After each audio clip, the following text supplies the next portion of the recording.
Selanjutnya, Tribuners, hari pertama pencarian KM3 bersaudara masih nihil.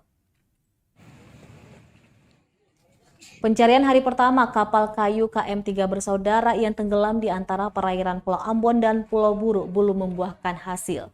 Informasi tersebut disampaikan Komandan Pos Sandar Polairut Pulau Buru Bribka Benhard Pinge saat dikonfirmasi tribunambon.com Sabtu 15 Januari 2022. Dikatakan Pinge hari ini pihaknya melanjutkan pencarian sekitar lokasi kejadian tenggelamnya kapal motor 3 bersaudara yang memuat 9 orang tersebut. Dirinya mengungkapkan pencarian kedua ini akan dimulai dari perairan Pulau Buru hingga ke perairan Pulau Seram. Dijelaskan kapal yang bermuatan 10 penumpang itu mengalami mati mesin dan tidak bisa berlayar lagi karena ombak di perairan antara Pulau 3, Manipa, dan Pulau Buru pada Jumat 14 Januari kemarin.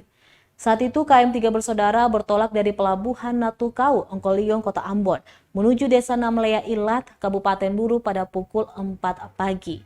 Motor kayu tersebut juga membawa muatan 100 sak semen dan sembako akan berangkat menuju Namlea Ilat, Kabupaten Buru. Kapal kata Pinge bermuatan 9 orang terdiri dari 1 nakoda kapal, 4 ABK, dan 4 penumpang. Pihaknya melakukan pencarian bersama Dit Polairut, Polda Maluku, Pos Sandar Namlea, personil KP 161008, dan personil KP 162002.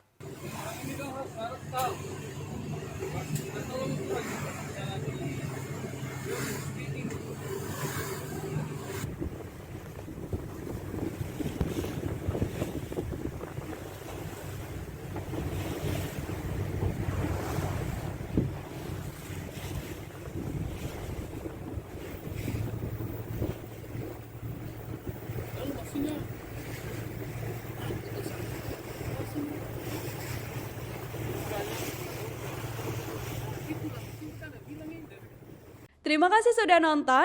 Jangan lupa like, subscribe, dan share ya.